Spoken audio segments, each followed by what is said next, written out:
자, 오늘은 자산 분배를 어떻게 하는 게 좋을 것인지 그거에 대해서 얘기를 하는데, 자산 분배는 일단 내 개인적인 목표는 연 10% 이상. 네. 그 이유는 일단 그 역사적으로 수익률이 주식시장 수익률이 연 10%였기 때문에 10% 이상을 돼야 1%를 획득할 수 있기 때문에 그걸 목표로 했고, 그러기 위해선 포트폴리오를 주식하고 부동산으로 나눈다 하더라도 10% 이상이 되도록 그렇게 투자를 해야 될 거고, 물론 어, 성장성보다 안정성을 더 요구하면은 10%가 아니고 뭐 예를 들어서 8%라든지 이렇게 낮출 수는 있을 거고. 그래서 일단 주식 비중은 과반수 이상, 부동산은 과반수 미만 이렇게 하는데, 부동산하고 주식은 역사적으로는 부동산, 주식 그리고 채권 이거를 1대1대1로 나누는 게 일반적이었지만, 1970년대 금태환 닉슨의 금태환 정지 이후로는 인플레이션이 기본적인 팩터이기 때문에 채권은 보통 예상할 수 있는 수익률이 4%인데, 인플레이션 2%, 평균적인 인플레이션 2%를 빼면은 별로 그렇게 도움이 안 되기 때문에 주식은 10%에서 2% 빼면 8%, 실효 수익률이. 부동산도 비슷하고, 하지만 채권은 8%가 아니고 2%로 4분의 1밖에 안 되기 때문에 채권 비중은 요즘에는 1대1대1로 안 하고 상당히 낮추고 있어. 그리고 부동산은 좋은 게 황금성이 좋다는 것.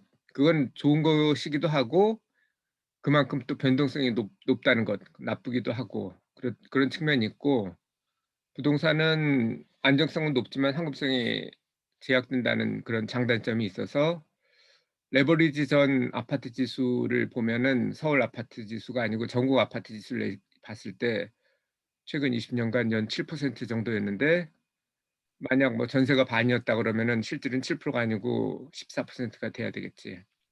그래서 어쨌든 어, 아파트 지수로 보면은 부동산도 뭐 일부 어, 해야 될 것 같고, 그리고 기타는 금융자산을 이제 전체의 10%가 아니고 금융자산의 10%. 왜냐하면 부동산은 사실 사면은 팔거나 뭐 사는 거는 되지만 팔아가지고 주식이나 채권을 사는 거는 사실 제한되기 때문에 부동산은 그대로 둬야 되고, 주식하고 기타 가지고 해야 되기 때문에 금융자산의 10%에서 40% 정도.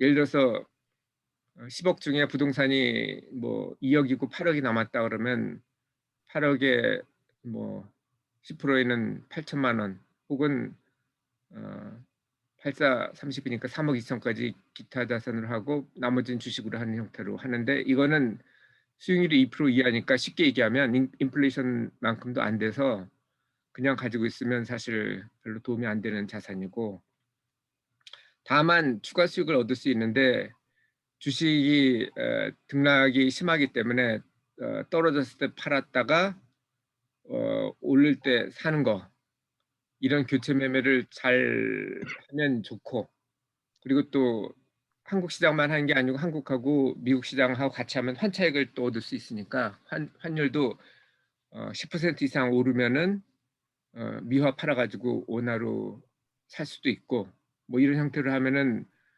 기타 금융자산 가지고도 소득을 2% 이하가 아니고 그 이상을 낼 수도 있으니까. 자, 이게 요 옆에 나온 이게 환율표인데, 2009년에 보면은 지금 1,500원 가까이 이렇게 두 번 피크를 쳤는데, 환율을 가지고 하는 거는 10% 이상, 어, 10% 이하인 경우는 사실 신경 쓸 필요가 없고, 왜냐하면은 달러 샀다가 팔았다 하는데도 비용이 드니까. 근데 10% 이상이라면은 사는 걸 고려를 해야 되는데, 10년에 한 번 정도는 이렇게 50%, 1998년도에는 100%가 이렇게 올랐으니까 그럴 때 이제 팔면은 도움이 될 수 있을 거고, 대신 이거는 어느 정도 안정이 되면 원상복구를 해야 되고, 그래야 포트폴리오를 그대로 유지를 하니까. 자, 그럼 성 한번 설명을 봐. 네 목표와 배분에 대해서. 저 목표, 일단 기타 투자에는 그 뭐지? 약간 저희가 고전적으로 알고 있던 그런 부동산 주식 이런 거 안 하고 다른 쪽으로 한번 투자해 보려고 하고요. 주식은 30% 한다 했는데 한국, 미국 반반씩 스플릿해서 15, 15씩 할 거고 부동산은 이것저것 많이 생각해 봤는데 아빠가 말하는 그 보증금 이런 거 전세 이런 거 하려면은 결과적으로는 한국에서 사야겠더라고요. 캐나다에는 월세밖에 없잖아요, 매매랑. 반대지. 그거. 캐나다에만 그게 없는 거지. 한국엔 전세도 있잖아. 그러니까 캐나다에는 월세랑 매매밖에 없다고. 아, 그러니까 한국에서 살려고 한 이유가 캐나다에는 매매랑 그거밖에 없다. 아무튼 그렇게 해서 채권은 솔직히 저는 그 뭐지? 이율도 별로 안 나와가지고 별로 생각 안 했었는데 아빠가 뭐그 리밸런싱 할 때 도움 된다고 해서 넣어놨어요. 기타 10%는 아직 좀 더 어떤 거를 할지 좀 세부적으로는 안 생각해 봤는데 조금 더 생각해 보려고요. 일단 부동산 같은 경우는 캐나다에서도 가능한데 캐나다는 전세는 없지만 대신 네. 대출을 받을 수가 있지. 그러니까 한국도 대출 받을 수 있잖아요. 아니지 한국은 대출을 받든지 그래서 월세를 놓든지 아니면 전세를 놓든지 그래야 되지. 대출 있는 집에 전세 들어온 사람은 없지. 대출이 그러니까 대출 끼고 산 거면은 집주인이 잘못하면 그 세입자도 나가야 되니까 그런 거지. 아빠는 어느 쪽이 더 낫다고 생각하세요? 캐나다가 낫잖아. 한국이 더 좋지. 왜냐하면 리스크가 없으니까. 그러니까요. 이자도 안 내고. 근데 캐나다 같은 경우는 일단 대출을 받아야 되니까 대출 금액이 제한이 되고 첫 번째, 두 번째 이자를 내야 되니까 이자보다 월세가 더 많아야 레버리지가 걸리는 거고 네. 한국 같은 경우는 이자는 없으니까 그 상승이 돼야 되겠지. 물가 상승보다 좀 더 많이 돼야 레버리지가 걸리는 거겠지. 그래서 부동산 쪽도 좀 더 생각해 봐야 되는데 한국으로 마음 좀 어느 정도 한 많이 기울었어요. 한국하고 캐나다의 차이는 부동산은 기본적으로 소득하고 인구가 늘어야 가격이 오르는데 한국은 인구는 줄 거고 캐나다는 이민 받으니까 계속 늘 거고 소득은 한국이 어떨지는 모르겠고 캐나다는 뭐 나름대로 자산이 그러니까 한국 캐나다에서 주로 수출하는 게 어류하고 목재하고 또 하나가 뭐야? 나무 목재라고. 자원이지 자원. 네. 그러니까 석유라든지 그러니까 오일샌드라든지 아니면 뭐 코발트 뭐 아연 철은 없구나.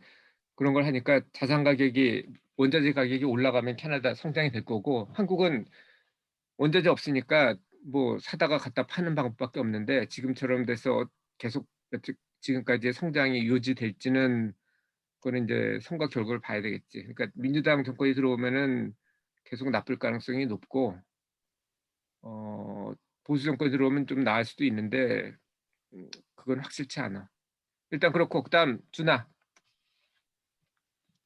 아, 저는 그 뭐지?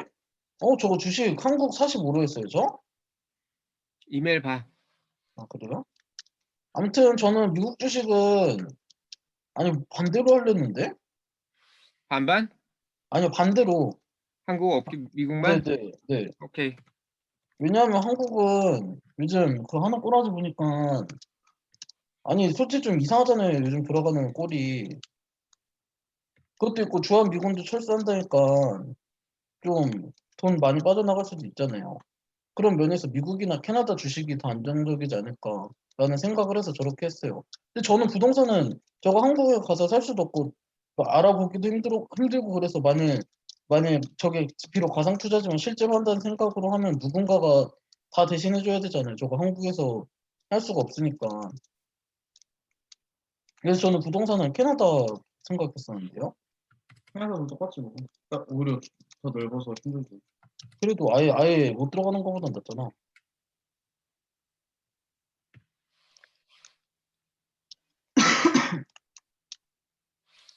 다야 그게? 근데 그리고 기타는 그러고 아직 생각을 안 했는데 45, 45, 10이 제일 나은 것 같았어요. 오케이. 자 지금 자산 분배를 하려고 하는 이유는 일단 자산 자체는 10억이 아니고 10억이 넘어. 왜냐하면 전세 보증금을 포함하기 때문에 그런데 11억 정도가 될 것 같고 2억짜리 지금 아파트는 사기 어렵고 오피스를 산다고 치면 11억 정도가 될 것 같고 정확한 거는 이제 주식하고 포트폴리오를 먼저 완성한 다음에 그 범위 내에서 주식하고 부동산 아니면 뭐 기타를 살 때 그때 나올 거고, 주식 50% 이상인데 미국 주식하고 한국 주식을 반반으로 일단 받고, 그런데 이거는 지금만 그렇지 올해 주가가 오를까 내릴까? 아니, 그전에 물가가 오를까 내릴까? 그거부터 얘기해 보자. 물가는 물가는 매년 오르죠. 오르죠. 그리고 왜 돈도 올라? 많이 뿌렸으니까 재난지원금을 문의하고 캐나다도 그 코로나 이머전시 그거 해가지고 물가는 오르지 않을까요? 돈을 너무 뿌렸는데. 2007년 상반기에 세계에서 주가 상승률이 제일 높았던 나라가 어딘지 알아? 아, 17년 상반기요? 2007년. 2007년? 7년이면은 언제지? 우리 몇 살 때지? 중학생인가? 2007년도에 3만% 상반기에 오른 나라가 있어. 주가 지수가. 어느 나라일까? 중국 아닐까요? 동남아 아닐까? 미국이야, 미국. 아 나가게 얘기하지 말고. 아, 엄마도 좀 들으려고 그래. 아프리카에 있는 나라야. 봐봐, 동남아는 아프리카 딱 봐도 개발도상국이지. 그리고 우리 성화가 잘하네. 게임만 잘하네. 짐바브웨인데 그 나라가 물가 인상률이 3억%였어. 그래서 아 맞아 짐바브웨에서 오는 그 MBCC 있는데 얘가 말했어요. 그 내란 때문에 그런 거 아닌가? 맞아. 뭐 뭔지 모르겠는데 2007년에 그 물가 엄청 올라가지고 뭐라 했었었어. 아줌마 있어. 깜댕이 아줌마.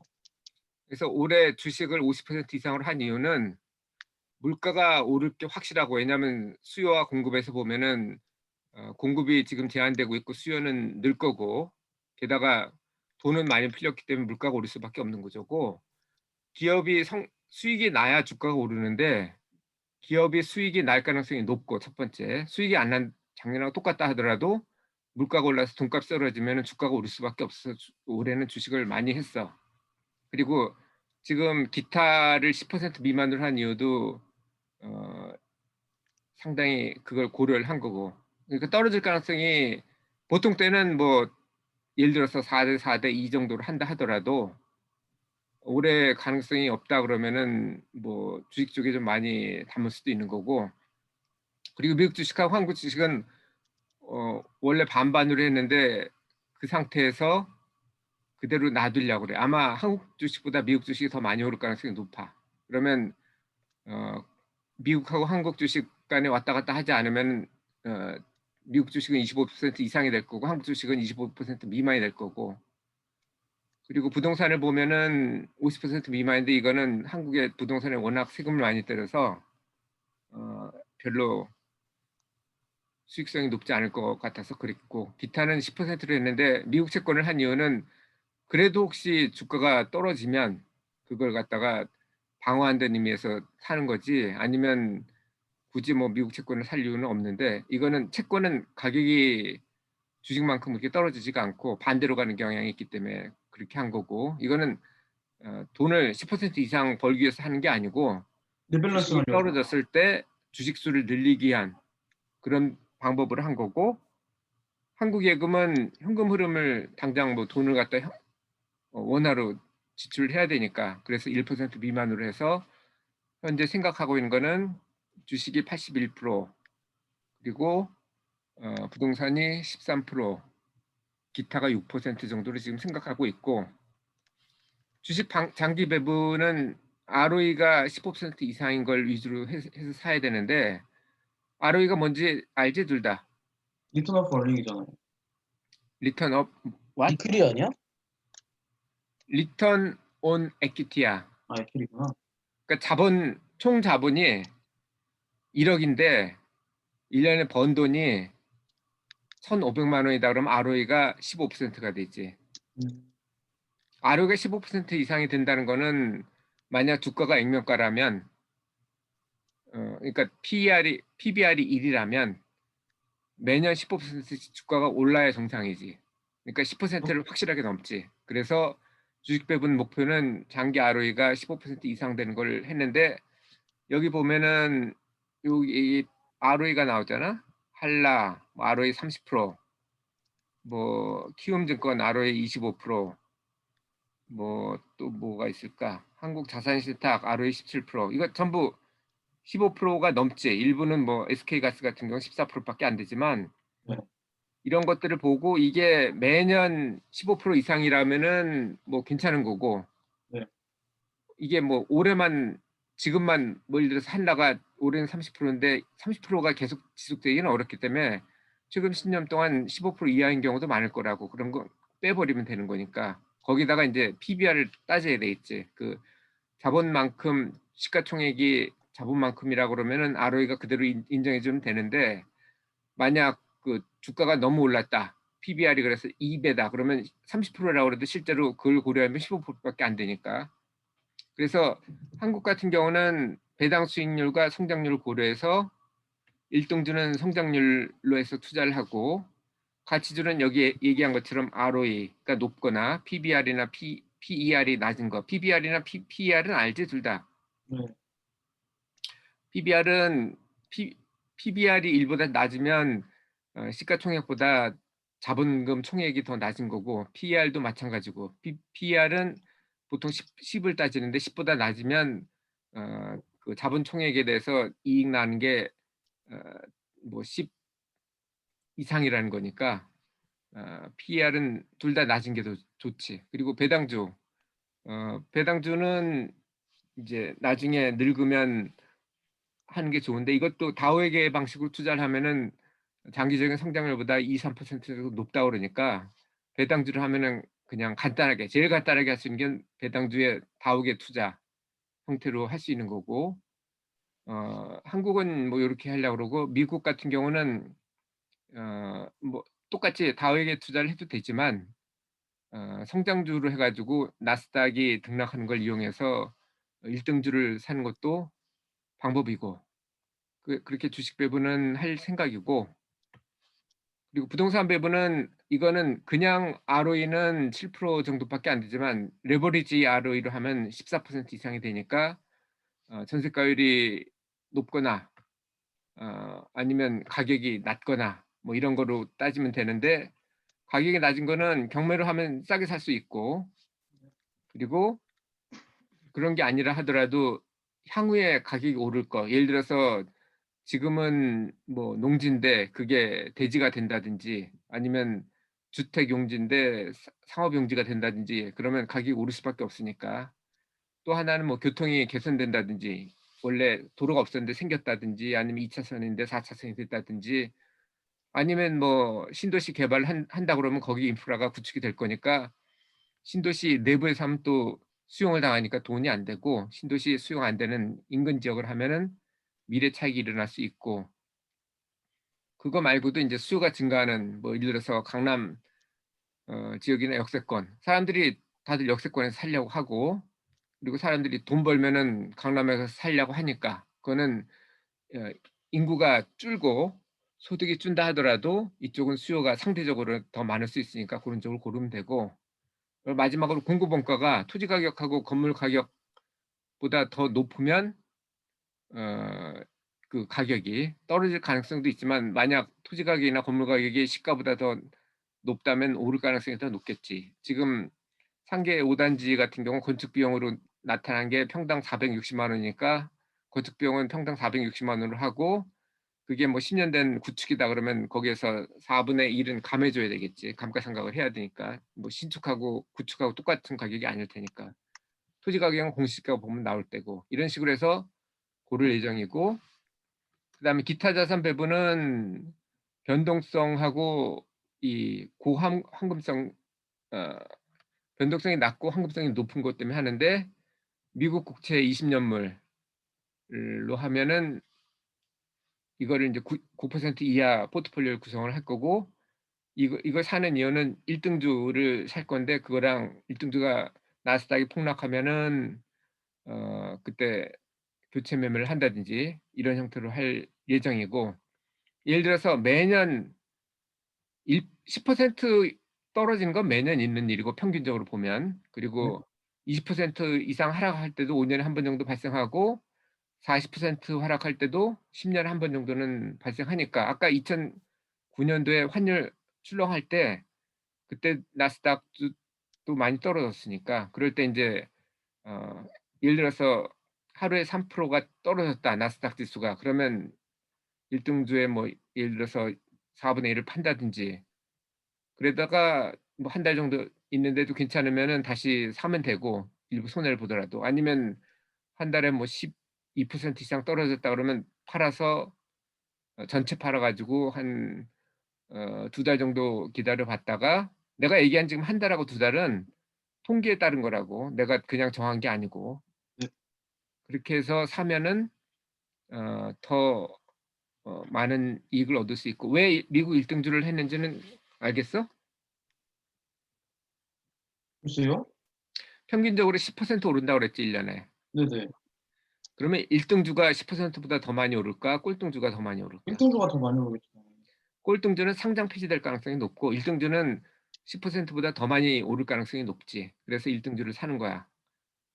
그리고 한국 예금은 뭐 1% 이하밖에 안 되는데 그 이유는 당장 돈이 필요하니까. 그런데 현금 흐름을 봐야 되겠지. 순유입이 될 수 있는 거는 배당주 투자를 한다면 배당금이 들어올 거고 그리고 국채라든지 아니면 ETF 같은 걸 가지고 쓰면 뭐 이자나 뭐 분배금 같은 게 나올 거니까 그게 뭐 투자액이 2% 정도로 보면 되고 왜냐하면은 배당 소득률이 2% 정도로 봐야 되니까 그런 거고 유출은 부동산을 갖고 있으면 재산세 내야 되고 중개 수수료 내야 되고 가끔 뭐 고장 났다 그러면 수리비도 들 거고 자 여기 그래프가 2개인데 이거는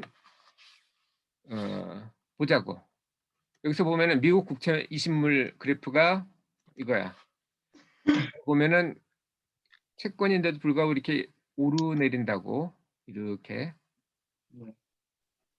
그리고 나스닥은 보면은 이게 우상향하지만 떨어질 때도 있다고 이때 2009년도 이렇게 떨어졌고 그리고 이때도 2018년도에도 이렇게 떨어졌고 이때도 떨어졌고 근데 이게 하루에 3% 이상이 떨어지면 그때는 일단 팔고서 기다렸다가 한 달 정도 봐야 되고 한 달에 12%가 떨어졌다 뭐 이때쯤 될 건데 그렇다면 사야죠. 당연히 전부 팔아가지고 2달 기다렸다가 괜찮으면 그때 사도 늦진 않고 제일 위험한 게 현금으로만 갖고 있는 거야. 그러면은 매년 2%씩 떨어져서 50년이 지나면 없어지지. 자, 그래서 다음 과제는 48시간 내에 해외 투자를 할 경우 지금 미국하고 뭐 캐나다 뭐 한다고 그랬는데 그런 경우는 환전을 얼마를 할 거고 언제 할 거고 미화인지 캐나다화인지 그걸 정해야 될 거고 네. 그래야 뭐 저기 투자 수익률을 계산할 거니까. 두 번째는 투자 방법 중 3가지 이상을 일단 결정하고 몇 가지를 할 건지 어떤 걸 할 건지 하고 주식을 그 중에서 하나 이상 뭐 2개 해도 좋고 그거를 투자하는 것처럼 똑같이 얼마를 어느 종목을 언제 한다 이런 걸 해야 되고 뭐 질문 있으면 해봐. 아빠 근데 한국 돈으로 시작하는 거죠? 한국 돈 10억 가지고 시작하는 거야. 아 지금 환율 좀 많이 높아가지고 좀 아쉽네요. 근데 근데 지금 환율 왜 오르고 있는 거예요? 캐나다 달러? 아니에요. 한국 원화 가치가 떨어지는 거라니까. 아, 그런 건가? 그러지 않고서 미국이랑 캐나다가 동시에 오르겠네. 아, 미국도 같이 올랐어? 아빠 그럼 세 개 고르라고 했잖아요. 그럼 이거는 뭐 정확하게 어떤 거예요? 예를 들어서 주식을 예를 들면 네. 내가 지금 즐거운 순간에다 올린 게 있다고. 즐거운 순간 유튜브에서 치면 즐거운 순간이 나오고 여기에 보면은 플레이리스트가 재생 목록이 있지. 재생 목록을 보면 여기 한 400개 정도가 들어있는데 그중에 재생 목록은 40개 정도가 돼. 여기서 네. 쭉 보면 경제 경영이 있다고. 경제 경영에 뭐 1부터 5까지 있는데 그러니까 50개를 올렸다는 얘기죠. 쉽게 얘기하면. 경제 경영을 한번 보면은 내가 좋은 책이라고 생각했던 건 다 리뷰를 해놨어. 이 중에서 주식 투자 바이블 뭐 이런 걸 보면은 여기 이제 내용들이 나오고 뭐 이걸 보고 해도 좋고 아니면 이게 아니더라도 딴 거를 보면 되는데 그거는 이제 책을 보면 되는데 책도 지금 어디 있어? 책도 우리 이번에 전자도서관 기관을 했으니까 여기에 들어가 보면 여기도 마찬가지로 책을 추천 도서를 여기 해놨다고. 경제 경영을 보면 예를 들어서 뭐 제레미 시겔 교수 같은 주식에 장기 투자를 하라. 그러면 이 내용들이 이렇게 쭉 나온다고. 그럼 여기에 보면은 어떤 내용들 어떻게 투자하면 되고 이거 역사적으로 어느 정도 수익이 나왔다는 걸 그런 것이 나오니까 그 중에서 역사적으로 시장 평균 수익보다 더 많이 나온 걸 고르면 되겠지. 아까 내가 예를 든 것 중에 하나가 주식 투자에서 예를 들어서 다우의 개방식 투자도 있을 거고 가치주 투자도 있을 거고 그다음에 1등주 투자도 있을 거라고. 내가 지금 세 개를 들었는데 이건 예를 든 거고 투자 방법은 겹쳐도 돼. 하지만 그 나중에 여기서 발표를 하는 거 있잖아. 한 종목 이상을 고르라고 그랬는데 그거는 겹치면 안 돼. 먼저 발표한 사람이 우선이야. 자, 그래서 내가 추천하는 건 주식 투자 바이블이나 뭐 이런 책을 아까 그 작은 도서관 즐거운 순간 도서관에서 빌려서 보면 되고 그건 가입만 무료로 볼 수 있으니까. 그리고 유튜브 내가 올려놓은 플레이리스트에서 경제 경영 쪽에서 있는 거를 리뷰를 해서 봐도 되고 시간이 없다면 뭐 그렇게 하면 되겠지. 그러면 뭐 주식을 세 종목을 고르라는 거예요? 아니지. 투자 방법을 세 가지를 고르라는 거고 네. 그 중에서 이제 한 방법을 통해서 한 종목 이상을 고르라는 거지. 이건 매주 할 거야. 왜 골랐는지 이유가 있어야 될 거 아니야. 그냥 샀다. 이건 말이 안 돼. 예를 그러니까 들면 뭐 이유를 아리온가 이유를 뭐지? 동반한 그 주식을 그냥 투자 한 이유, 그거를 한 고르라는 이유. 거죠, 세 개를. 왜 샀는지 그걸 얘기를 해야 되는 거지. 예를 들면 뭐 ROE가 15%가 넘었다든지 PER이나 PBR이 낮다든지 아니면 뭐 1등주라든지 배당 수익률이 뭐 시장 평균보다 높다든지 뭐 그런 이유가 있을 거 아니야. 그 방법 투자 방법에서 어떤 주식을 사면 얼만큼 성과가 있다라는 게 나오니까 그중에 아무거나 자기가 원하는 걸 세 가지 이상을 고르는데 그 방법에 따라서 종목을 골라야 될 거 아니야. 그러면 일단은 방법을 정하는 거고 종목 고르는 건 다음에 하는 거네요? 이번 48시간 내에 환전하는 건 그냥 특정만 하면 되고 뭘 살 건지 언제 살 건지만 하면 되고 금액을 얼마 할 건지 하면 되고 주식 투자 방법 세 가지 이상 결정하고 그 중에 하나를 이용해서 한 종목을 고르라는 거. 이게 전부 다래니까 다음 과제 이게. 아, 그러니까 네, 그건 알았는데 정확히 어떻게 뭐를 원하시는지를 몰라서 물어본 거였어요. 나는 내 걸 예를 들면 미국 주식 지금 어, 한국 거는 뭐 그대로 원화로 있으니까 상관없겠지만 미국 주식을 산다면 뭐 여기서 아까 80%였나? 80%라고 치면 4억을 미화로 환전할 거고 지금 환율로. 그리고 그 중에서 뭐 1등주를 산다. 그러면 뭐 이건 정하면 그냥 될 거고 1등주를 산다고 치면. 그리고 지금 1등주 산다 그러면은 지금 1등주는 애플이라고. 그러면 애플을 언제 얼마에 산다. 그것만 정하면 되지. 그리고 그거 아울러서 뭐 나는 여기 벌써 얘기를 했잖아. 가치주도 사고 배당주도 사겠다. 물론 안 사도 돼. 하지만 세 가지는 고르라는 얘기지. 오케이, 알겠습니다. 또 질문 있어? 아니요, 그거밖에 없었어요. 자, 그러면은 조금 더 추가로 설명을 하면 한국 주식을 살 때는 여기서 가치 투자라고 이렇게 딱 치면